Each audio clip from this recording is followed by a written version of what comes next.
They gave my mother 7 days to leave her home, not because she broke the law, because her rose bushes grew 4 inches too tall, 93 years old, 31 years in that house. She raised me in that house. She held my father's hand for the last time in that house. And Beverly Trout, white Cadillac, cream blazer, HOA president, didn't even have the decency to knock on the door, just sent the lawyers, slapped a 7-day eviction notice under the door of a 93-year-old woman, and called it repeat violation enforcement. The violations that got her there? A garden hose left on the driveway overnight, a Christmas wreath up 2 days too long, leaves in a gutter, in October. My mother called me that Wednesday night. Her voice was steady. That was the part that broke me. Beverly had no idea who she just picked a fight with, and by the time she figured it out, it was already too late to take any of it back. What would you do if they came for your mother like this? Drop it in the comments. And where are you watching from? My name is Garrett Wolfson. I spent 12 years as a Navy SEAL, 2 combat deployments, 1 stint training foreign special operations units in places I still can't name out loud. I've cleared rooms in the dark, navigated swamps that smelled like old death and motor oil, and sat very still for very long periods of time waiting for the right moment. Patience isn't something I learned at a seminar. It's something that got welded into my spine somewhere between BUD/S Hell Week and my 3rd deployment. I tell you that not to brag. I tell you that because it matters later. It really matters later. After I separated from the Navy, I came home to Millhaven Crossing, a mid-sized planned community in central North Carolina, population around 14,000. It's the kind of place that smells like cut grass and charcoal on Saturday mornings, where the hardware store still has a bulletin board with handwritten index cards. I moved back to be close to my mother, Dolores Wolfson, who had lived in her house on Pembroke Lane since 1993, 31 years. She knew every neighbor's name, every dog's name, every grandmother's birthday. The woman was the unofficial mayor of that street. The house itself was modest. 3 bedrooms, original hardwood floors that creaked in a comfortable way, a front yard that Dolores had turned into a genuine garden showpiece. Roses, hydrangeas, a little stone path she and my late father had laid one summer, using rocks they'd collected on road trips. She had a hand-painted wooden sign by the mailbox that said, "The Wolfson Place," in her own cursive. That sign had been there since 1994. Now, into this picture walks the antagonist. Her name was Beverly Trout, board president of the Millhaven Crossing Homeowners Association, elected 3 years running because nobody else wanted the job badly enough to show up to 3 HOA meetings in a row. She was mid-50s, perpetually dressed in cream-colored blazers, and she drove a white Cadillac SUV with a personalized plate that read BVRLEEEE. 5 E's. I counted. The extra E's told you everything. Beverly had been the HOA president since my mother's previous neighbor, a retired school principal named Herschel, moved to Florida. Herschel, by all accounts, had kept Beverly in check simply by being louder. Once Herschel left, Beverly grew. The way mold grows when the window's sealed and the heat's on. She began with small cruelties.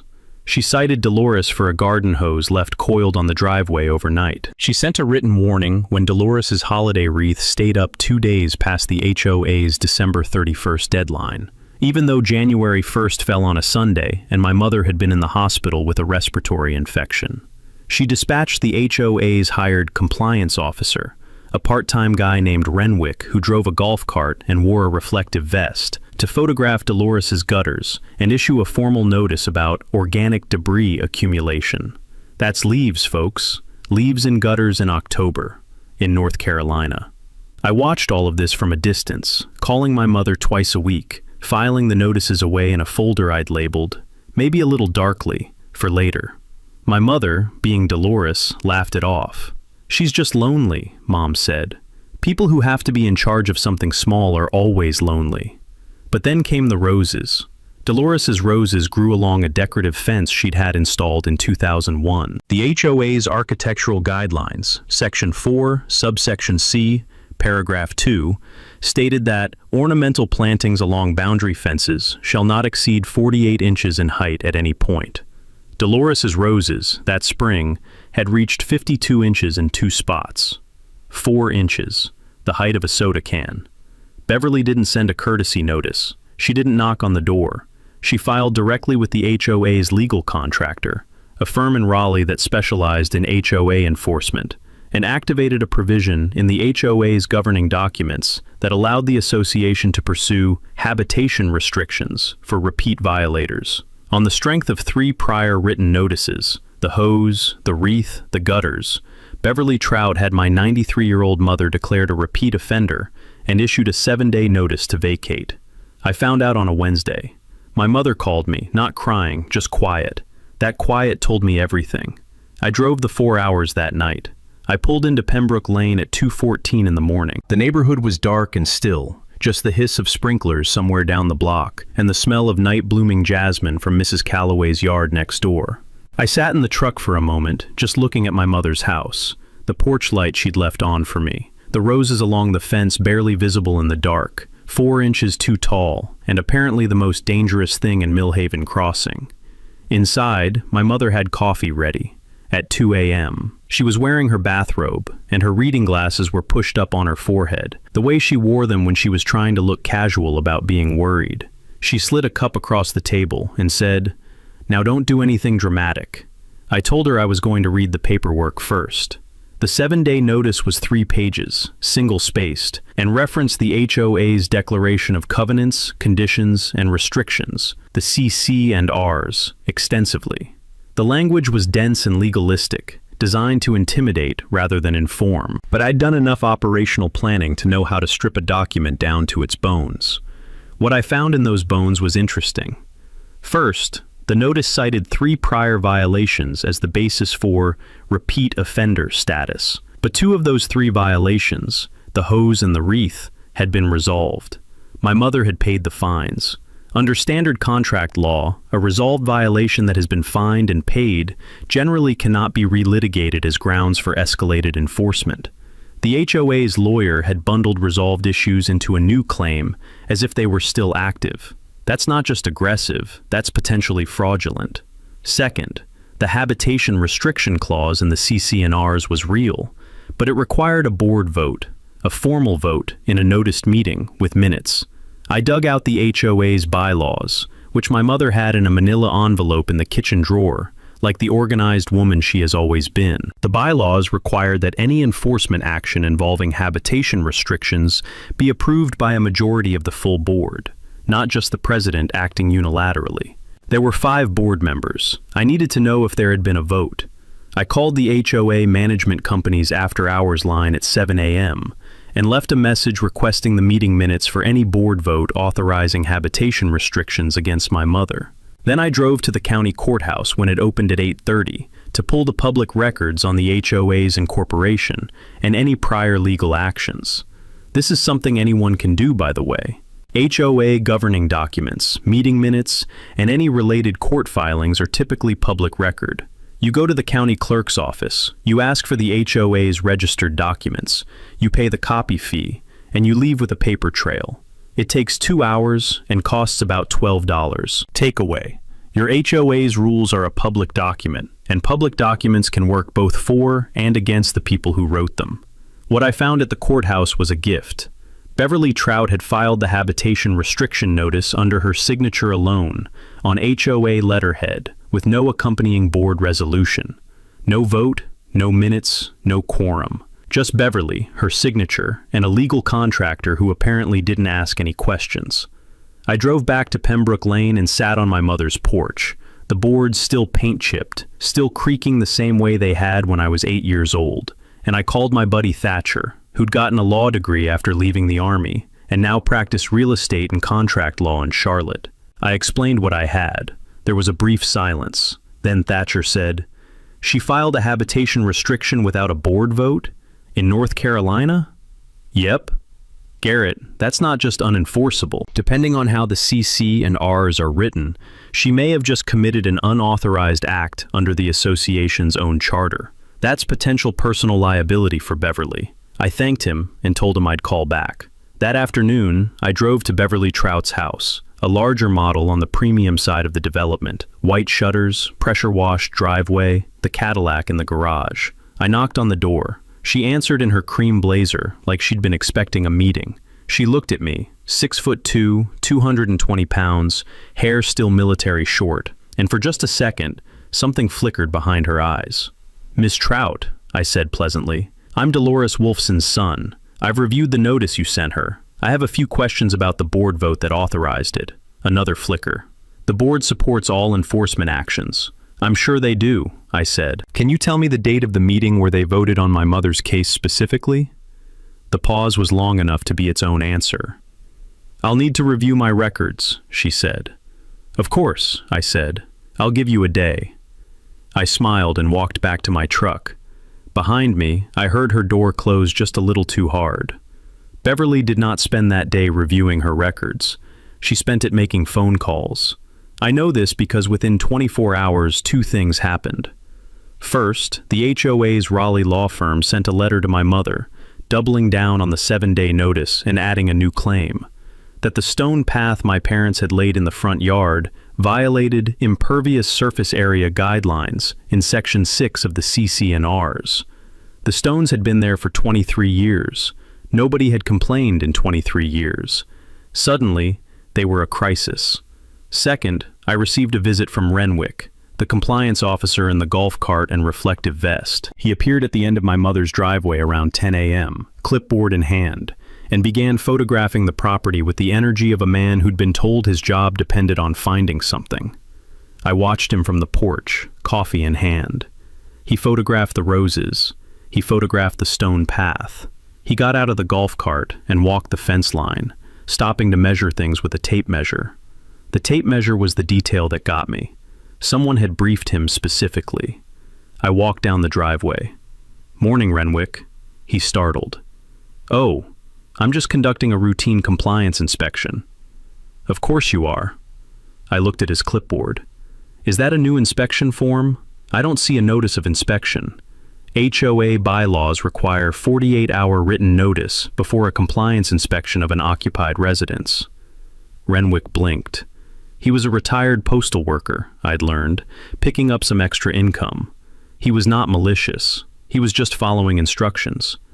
"Ms. Trout called me this morning," he said, slightly helplessly. "I figured," I said. "Look, Renwick, I don't have a problem with you personally, but I need you to document in your report that this inspection was conducted without prior written notice. That's going to matter later." He wrote it down. I think he actually appreciated being told what to write. That afternoon, Thatcher drove up from Charlotte. We sat at my mother's kitchen table. Dolores made egg salad sandwiches, because that's what she does when there's business to conduct, and we laid out everything we had. The unauthorized board action, the retaliatory escalation, the uninstructed inspection. Thatcher had done his own digging. Under North Carolina General Statute Section 47F, the Planned Community Act, HOA boards are required to follow their own governing documents with fidelity. An enforcement action that bypasses required board approval is not just unenforceable. The statute provides that homeowners subjected to such actions may be entitled to recover attorney's fees and damages. Takeaway. In most states, HOAs are legally bound to follow their own rules, and violating those rules can expose board members to personal liability. There was more. Thatcher had pulled the HOA's most recent annual financial disclosure, another public document, required under NC law, filed with the county. The HOA had collected $847,000 in dues and fees over the prior year. Their reserve fund, which was supposed to cover major repairs like road repaving and the community pool, was sitting at $42,000. Legally, HOA reserve funds are supposed to be maintained at a level that covers anticipated expenses. $42,000 for a community this size was not just low, it was potentially negligent, or something worse. "Where's the money?" I asked. Thatcher tapped his pen on the table. "That's the right question." My mother looked up from her sandwich. "The pool was resurfaced 2 years ago," she said. "Beverly said it cost $380,000. Thatcher and I looked at each other. Resurfacing a community pool of standard size typically costs $15,000 to $40,000. Even a premium job, with full tile replacement and deck work, runs $80,000 to $120,000. A $380,000 pool resurfacing in a mid-sized North Carolina subdivision had exactly one explanation: Somebody's cousin did the work, or the money went somewhere else entirely. I asked my mother if she still had HOA meeting agendas from the past 2 years. She had them in the same manila envelope. She had everything. We identified the vendor, a company called Pristine Aquatic Solutions LLC, registered in 2021. 1 employee listed. The registered agent? A woman named Beverly Renee Trout. I set down my sandwich.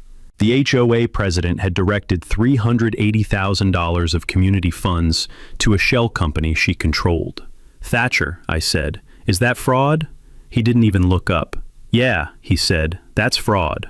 We ate the rest of our sandwiches in thoughtful silence. My mother refilled everyone's coffee. Here's where most people would call the police and consider themselves done. And look, that was coming.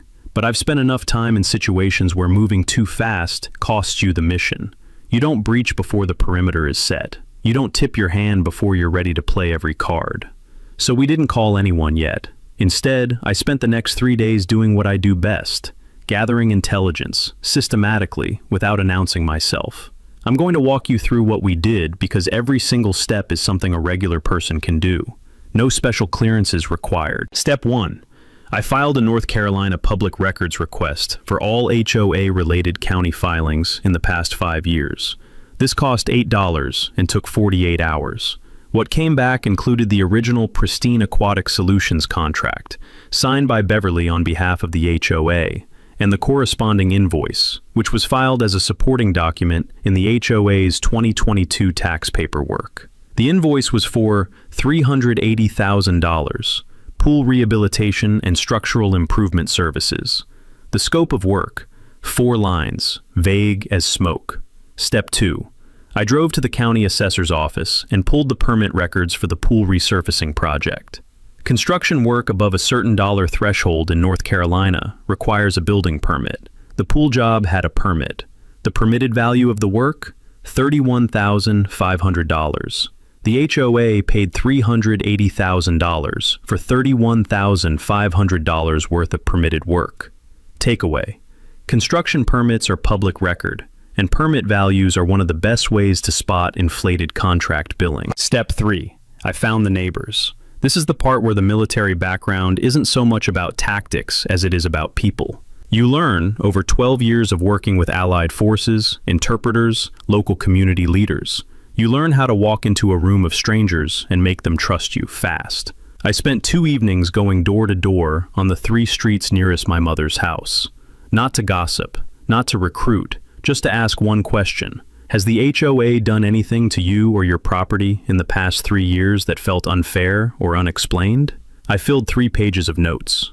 There was a retired firefighter named Augusto, 2 streets over, whose detached garage had been cited for a structural non-compliance that required $12,000 in HOA-mandated repairs. Repairs he'd had to hire an HOA-approved contractor to do. The approved contractor charged nearly double market rate, and, when Augusto had looked into it, turned out to share an office address with Pristine Aquatic Solutions LLC.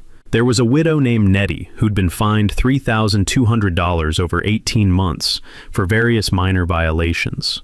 She'd eventually just paid because she was 78 years old and fighting it felt impossible. She cried a little when I sat in her living room. She smelled like lavender and old grief, and she showed me her fine notices in a shoebox she'd kept under her bed. And she said, "I thought I was the only one." You're never the only one. That's the thing about petty tyrants. They always have more victims than anyone knows, because the victims all think they're alone. By the end of those 2 evenings, I had 12 neighbors willing to submit written statements about HOA enforcement actions they believed were selective, retaliatory, or financially suspicious. 12 people. And I hadn't even knocked on half the doors yet. Back on my mother's porch, I spread everything out. The county records, the permit discrepancy, the 12 neighbor statements, Thatcher's legal analysis, and the original 7-day notice. Dolores looked at the pile and said, "That seems like a lot of paperwork for 4 inches of roses." "It is," I said, "but now we use it." Meanwhile, Beverly wasn't sitting still. She'd apparently heard through the neighborhood grapevine, specifically through a woman named Priscilla who served on the social committee and had a mouth like a PA system, that I was going around talking to people. So Beverly did what petty authority always does when it feels threatened. She escalated. a new notice appeared on my mother's door. This one cited the stone path, the rose height, and added a brand new violation. Unapproved exterior modification. The hand-painted wooden sign by the mailbox. The Wolfson Place. The sign that had been there since 1994. My mother held the notice and looked at me. Her jaw was set. In 31 years, that sign had never come down. Not through hurricanes, not through grief, not through anything. "She's trying to erase us," my mother said quietly. She wasn't wrong. And that was the last thing Beverly Trout was ever going to take from Dolores Wolfson. On day 5 of the 7-day notice period, Thatcher called me while I was doing a perimeter check of my mother's property. Old habit. I walk the line every morning, gravel crunching under my boots, just to think. He had something. "Remember how the HOA filed those enforcement actions under Beverly's signature alone?" he said. "Yeah. I pulled the HOA's D&O insurance policy. Directors and officers' liability. It's what protects board members personally if they get sued for actions taken in their official capacity. And the policy has an exclusion, a big one." He paused for effect. "It explicitly excludes coverage for any board action taken outside the scope of the board's authority, meaning actions not approved by proper board vote. Beverly's unilateral filing isn't just unauthorized, it's uninsured. If your mother sues, Beverly isn't covered. She's personally on the hook." I stopped walking. The gravel was still under my feet. Somewhere nearby, a cardinal was doing its repetitive 2-note call, over and over. "She doesn't know that," I said. "Almost certainly not. Most board presidents assume the D&O policy covers everything they do. Here's why this matters, for anyone watching who lives in an HOA. D&O insurance is standard for HOA boards, but those policies almost always contain exclusions for unauthorized acts, fraud, and self-dealing. If a board member acts outside their authority, and especially if they're directing money to their own business, they're personally exposed. Takeaway: request your HOA's D&O insurance policy via public records or a written demand. Knowing its exclusions tells you exactly where a corrupt board member is vulnerable. But the deeper reveal was this. Thatcher had contacted the other 4 members of the HOA board. He identified them from public filings and reached out professionally, explaining that he represented a Millhaven Crossing homeowner and needed to discuss the legal posture of recent enforcement actions. 3 of the 4 called him back within 24 hours. All 3 said the same thing, essentially. They had not voted on any habitation restriction. They hadn't even been informed one was being filed. One of them, a man named Dorrance who joined the board 2 years ago with genuine intentions about improving the neighborhood, was particularly agitated. "She told us it was a routine administrative matter," he said. "She said she had authority to handle minor enforcement without a full vote." That was a lie. The bylaws were unambiguous. Dorrance asked Thatcher, with some urgency, whether the board members themselves could face liability for Beverly's unauthorized actions.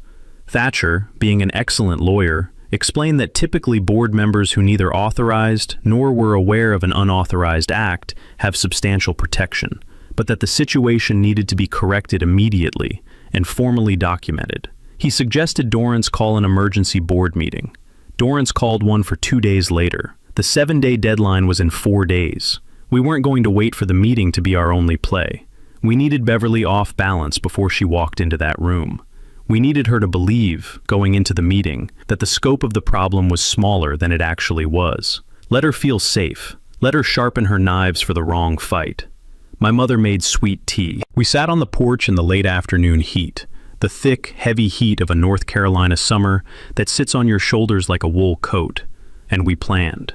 The next 36 hours had the particular focused energy I remembered from pre-mission prep. That quiet hum of people who know exactly what they're doing and why they're doing it, moving through checklists with no wasted motion. Thatcher drafted a formal legal demand letter, not a complaint, not yet, just a letter, addressed to the HOA board collectively, referencing the unauthorized habitation restriction, the inspection notice violation, the permit discrepancy on the pool contract, and the conflict of interest created by Beverly's ownership of Pristine Aquatic Solutions, LLC. The letter requested, formally, that the 7-day notice be rescinded within 48 hours, that the HOA commission an independent financial audit, and that Beverly Trout recuse herself from all enforcement decisions pending the audit. It was measured, professional, and absolutely devastating in its specificity. Takeaway: a well-documented demand letter, sent before litigation, establishes your record, demonstrates good faith, and often forces a settlement, because it shows the other side exactly how much you know. While Thatcher worked on that, I drove to the local TV station. Millhaven Crossing had a regional news market, and I'd looked up the station's consumer affairs reporter, a woman named Sadie, who'd done a series 3 years prior on predatory HOA practices in the Raleigh-Durham metro. I called ahead, told her I had documents, told her there might be a financial fraud angle, and told her a 93-year-old woman was 7 days away from a legally manufactured eviction. Sadie was interested before I finished the sentence. I did not give her anything yet. I told her I'd call when the timing was right.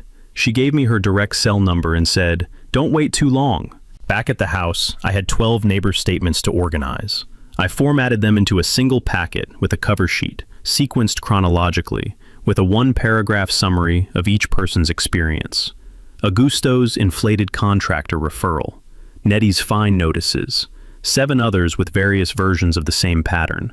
I printed 3 copies, one for Thatcher, one for the emergency board meeting, one for Sadie.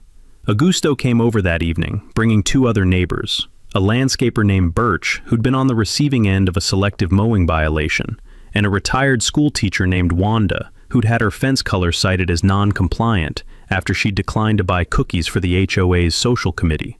We sat in my mother's living room, the ceiling fan turning slowly overhead, and I walked through the plan. The physical component, and yes, there's a physical component, because you have to be able to see something to believe it, was this: my mother's roses. Beverly's entire case rested on those roses being 52 inches tall. The HOA's own rules specified that the measurement was to be taken from ground level to the highest natural growth point. I had read that clause 4 times. It said natural growth point. It did not say the highest point achievable with climbing support, which was what Beverly's compliance officer had measured. He'd measured to where the roses had grown up along the fence rail, which was artificially elevated. Measured correctly from the actual base growth, 2 of the 3 flag spots were at or below 48 inches. Only 1 exceeded the limit by less than 2 inches. I'd already had a licensed landscape architect come out, a woman named Cressida, who Thatcher knew from a prior case, and she'd provided a written measurement certification on professional letterhead. Takeaway: when an HOA cites you for a measurement-based violation, hire a licensed professional to certify the actual measurement. Professional certifications carry weight that a compliance officer with a tape measure doesn't. The trap, if you want to call it that, was simple. Let Beverly walk into the emergency board meeting confident she had a solid case on the roses. Let her argue the violation, then present the certified measurements showing her compliance officer had measured wrong. Watch her entire legal justification for the habitation restriction collapse in front of the other 4 board members, the attending homeowners, and, once I made the call, a TV camera. Wanda, sitting across from me in my mother's living room, leaned forward and said, "What do you need from us?" "I need you all at the board meeting," I said. "I need you visible, and I need you to let me do the talking until it's time for each of you to say one thing." Augusto cracked his knuckles. "I can do one thing." My mother came in with a plate of oatmeal cookies and said, "Who wants decaf?" The day before the emergency board meeting, Beverly made her first truly desperate move. She contacted 3 of the 12 neighbors who'd given me statements. Not Augusto. She probably sensed that was a dead end. She went after Nettie and 2 others, a couple named the Fairweathers, who'd complained about selective enforcement of parking rules. She visited them personally, in the white Cadillac, in the cream blazer. She brought a plate of baked goods, store-bought brownies on a good plate, the kind of move that only works on people who've never seen it before. I know what she said to Nettie because Nettie called me afterward, voice tight with something between anger and embarrassment. Beverly had told her that a developer from Raleigh was looking at Millhaven Crossing as an acquisition target, and that any public controversy about the HOA's management could suppress property values across the board. She implied Nettie's home value could drop. She implied Nettie could lose money she couldn't afford to lose. To a 78-year-old widow living on a fixed income, that's not just intimidation. That's a targeted strike at the thing she can least afford to gamble on. Nettie had listened politely. She'd thanked Beverly for the brownies. She'd closed the door.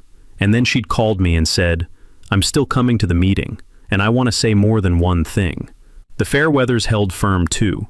Beverly had apparently tried a different angle with them, suggesting that their statement might be misinterpreted and create legal exposure for them personally. It was a bluff so empty it practically rattled when she said it, but she was running out of other moves. What she didn't know was that both of those conversations had been partially overheard by neighbors, who then texted others in the informal neighborhood group chat, a chat that I had been quietly added to 3 days earlier by Birch, the landscaper, who had very helpfully not announced my addition to anyone. So I was reading the real-time play-by-play of Beverly working her pressure campaign, in near real time, from my mother's porch. Watching a panicking opponent make bad moves is one of the most satisfying experiences available in this life. She was running hot.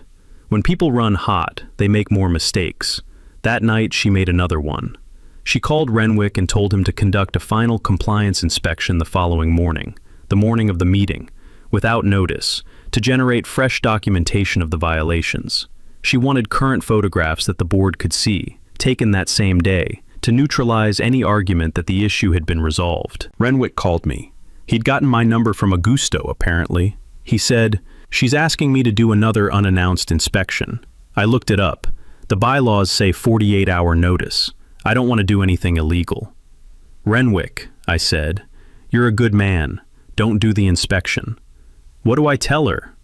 "Tell her the bylaws require notice and you're not comfortable proceeding without it. Say it by text so you have a record." He did.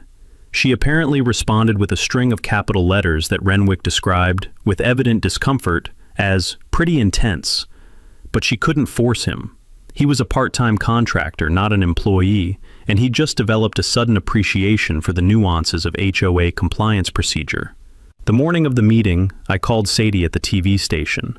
I told her the meeting was at 7 p.m. in the Millhaven Crossing Community Center, and that she'd want a camera there. I told her about the financial angle, the pool contract, the permit records, the LLC, and I told her that if she pulled those public documents before the meeting, she'd have everything she needed to go on air, regardless of what happened in the room. She pulled them. She texted me at 4 p.m. "I have the permit records. This is big. We'll be there." I got dressed. My mother put on a blue dress she usually saved for church.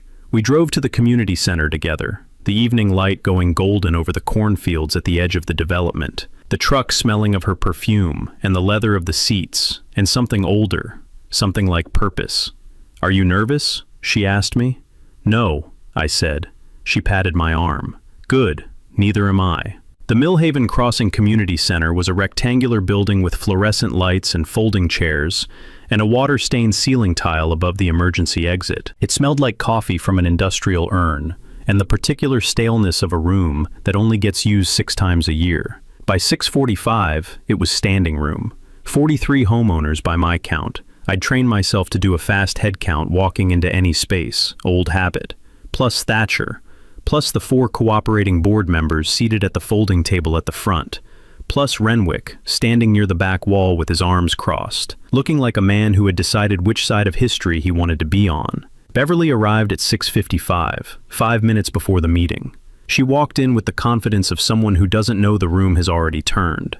She'd brought the HOA's Raleigh lawyer, a thin man in a blue suit named Pittman, who looked at the crowd and did a visible recalculation. I had positioned myself in the second row, not the first. You don't sit in the front row when you want to observe the whole room. Beverly saw me. Our eyes met. She looked away first. Dorrance, the board member who'd called Thatcher, gavelled the meeting to order. He was a steady man, mid-40s, the kind of guy who coaches Little League and shows up to city council meetings when there's a zoning issue. He read a statement indicating that the emergency meeting had been called to address concerns about the procedural validity of recent enforcement actions, and that the board welcomed community input. Beverly immediately tried to take control. She stood up and said she wanted to present documentation of ongoing violations to justify the enforcement actions in question. Dorrance said, "We'll get there. First, I have a procedural question." He looked directly at Beverly. "Can you provide the minutes from the board meeting where a majority vote authorized the habitation restriction filed against Dolores Wolfson?" Silence. Pittman, the lawyer, leaned toward Beverly and said something in a low voice. Beverly said, The board president has executive authority to initiate enforcement procedures. Dorrance looked at the bylaws document he had in front of him. I had given Thatcher a copy to share with the board members, and they had read it. Not for habitation restrictions. That requires a full board majority vote. Can you provide those minutes? The board was informed. Informed is not the same as voting, Dorrance said. He had a voice that didn't rise, didn't perform. He just stated facts. It was deeply effective. This was the moment where Pittman, the HOA's lawyer, should have stepped in and saved his client. Instead, he made a fascinating calculation. He asked to speak as an officer of the court and said that upon reviewing the documents provided to him that afternoon, Thatcher had sent him our full packet at 3 p.m. as a professional courtesy because Thatcher is a thoroughgoing professional. He had advised his client that the habitation restriction as filed was not defensible and that he would not be representing the HOA in any litigation arising from it. He was withdrawing, in the meeting, in front of everyone. Beverly's face did something complicated.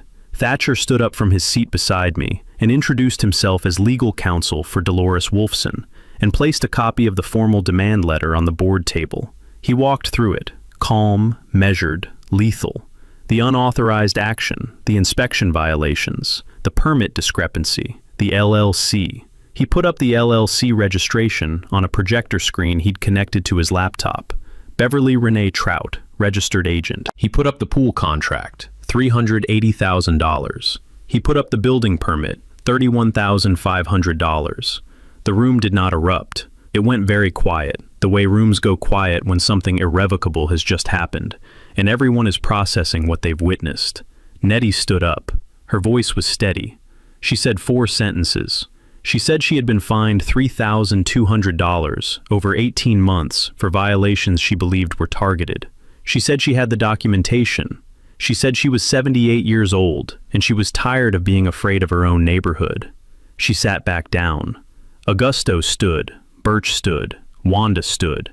Wanda spoke for all 3 of them. We want an independent audit. We want it now. Dorrance looked at his fellow board members. They nodded. Moved and seconded, he said. All in favor? 4 hands went up simultaneously. Beverly did not raise hers. That's when I walked to the front of the room. I didn't hurry. I set the folder, the one with the certified landscape measurements, the public records, the neighbor packet, on the table in front of the board. I looked at Beverly Trout, and I used my quiet voice. The same voice I used in rooms where I needed people to understand that what was happening was serious and final, and not subject to negotiation. Ms. Trout, I want to address the original violation cited in my mother's 7-day notice, the rose height. She had visibly steadied herself. The cream blazer was still straight. She was not a woman who folded easily, I'll give her that. The measurements are documented, she said. They are, I said, and I have them here. I pulled out Cressida's certified measurement report. A licensed landscape architect conducted a professional measurement per the CC&R's own specification, from ground level to natural growth point, not to the fence rail height. Would you like to see what she found? I didn't wait for a yes. I put the report on the projector. At 2 of the 3 flagged points, 46.5 inches and 47 inches, under the 48-inch limit. At the 3rd point, 49.25 inches, 1¼ inches over, 1 spot, 1 inch and a quarter. That was the entirety of the physical violation, the thing that had been used to brand my 93-year-old mother a repeat offender and begin the process of forcing her from the home she'd lived in for 31 years. The room made a sound, not a gasp, more like a collective exhale that carried a lot of meaning. 1¼ inches, I said, not 4 inches. The compliance officer's measurement technique was incorrect. And I have his inspection report here, which documents that the inspection was conducted without the required 48-hour notice, meaning it's procedurally invalid regardless. I looked at Pittman, the HOA's lawyer. He was writing something in his notepad. He was not making eye contact with anyone. Then the door at the back of the room opened. Sadie from the regional news station came in with a camera operator. She'd been waiting in the parking lot, per my suggestion. You don't want a TV camera to change the dynamic of the meeting before the key evidence is presented, but you do want it there for the aftermath. She set up quietly near the back, the camera light going on with a low hum. Beverly saw it. Something went out of her face. Dorrance, who knew the press was coming because I'd told him, and he'd agreed it was appropriate given the public interest in HOA finances, did not even look up. He said, "Board motion. The 7-day notice issued to Dolores Wolfson is hereby rescinded, effective immediately, and declared procedurally invalid." 4 hands. Carried. Board motion. Beverly Trout is hereby placed on administrative leave from all board duties, pending the results of the independent financial audit, consistent with our ethics policy. 4 hands. The vote was so fast it sounded like one motion. Beverly stood up. "You can't." "We can," Dorrance said. "It's in the ethics policy. You helped write it." He held up the document. He dog-eared the page. "I have to tell you, that was the mic drop moment. Not a dramatic speech, not a courtroom thunderclap, just a calm man in a folding chair holding up a piece of paper the villain had written and using it to end her." Beverly Trout gathered her things. She walked toward the back of the room. The crowd parted. Not dramatically, just naturally, the way people move when they want distance from something. The camera was rolling. At the door, she turned. I don't know what she intended to say. Whatever it was, she looked at the room. 43 neighbors, a TV camera, 4 former allies at the front table, and she said nothing. She walked out. The door swung closed. Outside, I heard the Cadillac start. I walked back to where my mother was sitting in the 3rd row. She looked up at me with an expression I recognized, the one she used when something she'd expected to be difficult turned out to be exactly as difficult as she'd expected, no more. "So we can keep the roses?" she said. "You can keep the roses, Mom." She nodded once, like that settled it, and reached into her purse for her car keys. Sadie caught up to us in the parking lot. She asked my mother if she'd be willing to say a few words on camera. My mother straightened her blue dress and said, "I suppose I could spare a minute." She was on the 10 o'clock news that night. She was composed, warm, and completely devastating. She said, "I planted those roses with my husband, God rest him, and I intend to see them bloom one more time. That's all I wanted." The clip got 2.1 million views. The independent audit came back 6 weeks later. Pristine Aquatic Solutions, LLC, had been paid $380,000 for pool work valued, professionally and conservatively, at $34,000. The remaining $346,000 was characterized in the audit as unsubstantiated service charges, which is auditor language for "we cannot find what this money bought." The audit also identified $87,000 in additional payments to 2 other vendors with undisclosed relationships to Beverly. The North Carolina Attorney General's office opened an investigation. Beverly Trout resigned from the HOA board 11 days after the community center meeting and retained a criminal defense attorney. As of the time of this recording, the matter remains under investigation, so I'm going to leave the legal outcome where it legally stands. But I'll say this: the documents are public record. The audit is public record, and the outcome I expect from that combination is the outcome you would expect. Dorrance was elected board president. He posted the new board's contact information, meeting schedule, and governing documents on a community website accessible to all residents. He sent a letter to every homeowner in Millhaven Crossing, explaining what had happened, apologizing on behalf of the board for the lack of oversight, and outlining the new procedures in plain language. Nettie got her $3,200 back. The board passed a resolution authorizing restitution to homeowners who'd been fined under enforcement actions now deemed procedurally invalid. She called me when the check arrived and cried a little, happy crying. The lavender smell of her living room and the shoebox under her bed felt very far away from where we were now. The stone path is still in my mother's front yard. The hand-painted sign, the Wolfson Place, is still by the mailbox. The roses are blooming this spring in spectacular, rule-adjacent fashion. My mother has been invited to speak at the county's HOA Reform Town Hall in the fall, and she's already planning what to wear. As for the community benefit, Augusto, Birch, Wanda, and 8 other neighbors formed a non-profit called the Millhaven Commons Fund. With a portion of the recovered HOA funds, designated for community benefit by the court pending Beverly's case, they've seeded a scholarship for Millhaven Crossing residents pursuing trade certifications and 2-year degrees. First recipient, a 19-year-old named Corliss who wants to be an electrician. The fund also bankrolled the first Pembroke Lane Garden Festival, A fall event where residents brought plants, seeds, and cuttings to trade, free to anyone in the neighborhood. My mother judged the rose competition. She gave first place to Mrs. Calloway next door, who had the decency to look surprised. Here's what I need you to take away from this. If you live in an HOA community, your HOA's governing documents are public records. Pull them. Read them. Know Section 4 before Beverly does. Know that enforcement actions require procedure, and procedure is your friend when it's ignored by the people enforcing it. Know that D&O insurance has exclusions. Know that construction permits tell the truth about what things actually cost. Know that you are not alone. Every Nettie in every neighborhood thinks she's the only one, and she's never the only one. And know that 7 days is enough time. For the right person, with the right documents, 7 days is plenty. 7 days, that's all it took. 7 days to unravel 3 years of someone else's power trip. Beverly walked out of that room without a word. 43 neighbors watched her go. Nobody cheered. The room just settled, like something that had been holding its breath for a long time finally let go. Here's what I keep thinking about. Garrett drove for hours in the middle of the night, not because he had a plan, because his mother called and her voice was steady. That's what the part that broke him. A 93-year-old woman trying not to sound scared on the phone. That's all it took to set this whole thing in motion, and Dolores never asked him to fight. She just made coffee, set out the paperwork, let him read. He won because he paid $12 at the county clerk office, because a $380,000 pool contract had a permit on file for $31,500, because Nettie has been keeping 3 years of fines in a shoebox under her bed, 2 trips away from 7 other people with the same shoebox.